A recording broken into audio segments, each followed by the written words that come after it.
How'd you go? Did you do some research? Did you find out what deep learning is actually used for? I bet you found a treasure trail of things. And hey, if you're in this course, chances are that you probably already know some use cases for deep learning. You're like, Daniel, hurry up and get to the code. Well, we're going to get there, don't you worry. But let's have a look at some things that deep learning can be used for. But before, I just want to remind you of this comment. This is from Yashaswi on the 2020 Machine Learning Roadmap video. I think you can use ML, and remember ML is machine learning, and remember deep learning is a part of ML, for literally anything, as long as you can convert it into numbers and program it to find patterns. Literally, it could be anything, any input or output from the universe. So that's a beautiful thing about machine learning, is that if you can encode something into numbers, chances are you can build a machine learning algorithm to find patterns in those numbers. Will it work? Well, again, that's the reason machine learning and deep learning is part art, part science. A scientist would love to know that their experiments would work, but an artist is kind of excited about the fact that, I don't know, this might work, it might not. And so that's something to keep in mind. Along with the rule number one of machine learning is if you don't need it, you don't use it. But if you do use it, it can be used for almost anything. And let's get a little bit specific and find out some deep learning use cases. And I've put some up there for a reason because there are lots. These are just some that I interact with in my day-to-day life, such as recommendation. We got a programming video. We got a programming podcast. We got some jiu-jitsu videos. We got some RuneScape videos, a soundtrack from my favorite movie.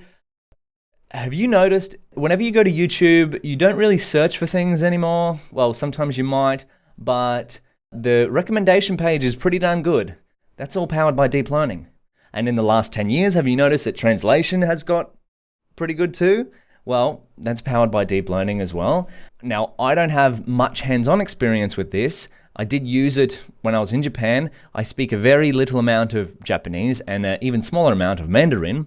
But if I wanted to translate deep learning as epic to Spanish, it might come out as El aprendizaje profundo es épico.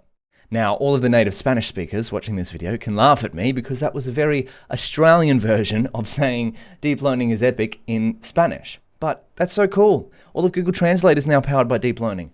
And the beautiful thing, if I couldn't say it myself, I could click this speaker and it would say it for me. So that's speech recognition that's powered by deep learning. So if you were to ask your voice assistant who's the biggest big dog of them all, of course they're going to say you, which is what I've set up my voice assistant to say. That's part of speech recognition. And in computer vision, oh, look at this. You see this? Where is this photo from? This photo is from this person driving this car, did a hit and run on my car, out the front of my house, my apartment building. My car was parked on the street. This car, the trailer came off, ran into the back of my car, basically destroyed it, and then they drove off. However, my next door neighbor's security camera picked up on this car. Now, I became a detective for a week, and I thought, if there was a computer vision algorithm built into that camera, it could have detected when the car hit. It took a lot of searching to find. It turns out the car hit about 3:30 a.m. in the morning, so it was pitch black. And of course, we didn't get the license plate.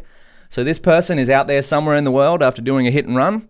So if you're watching this video, just remember, computer vision might catch you one day. So this is called object detection, where you would place a box around the area where the pixels most represent the object that you're looking for. So for computer vision, we could train an object detector to capture cars that drive past a certain camera. And then if someone does a hit and run on you, you could capture it, and then fingers crossed it's not too dark that you can read the license plate and go, hey, excuse me, police, this person has hit my car and wrecked it. So that's a very close to home story of where computer vision could be used.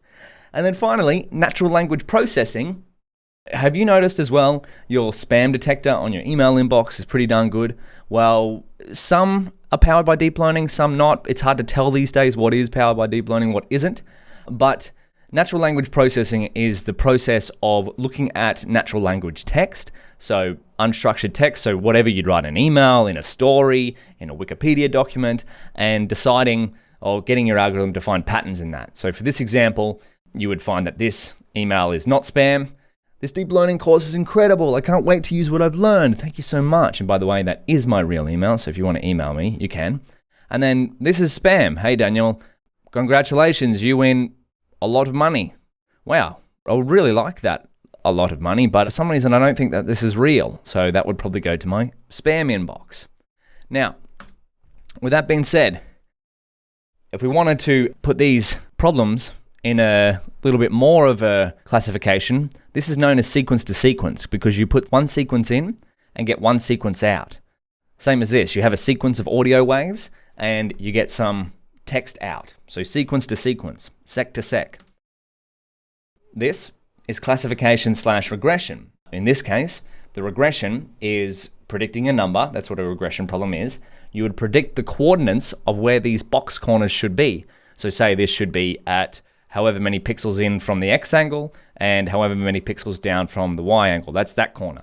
And then you would draw in between the corners, and then the classification part would go, hey, this is that car that did a hit and run on us.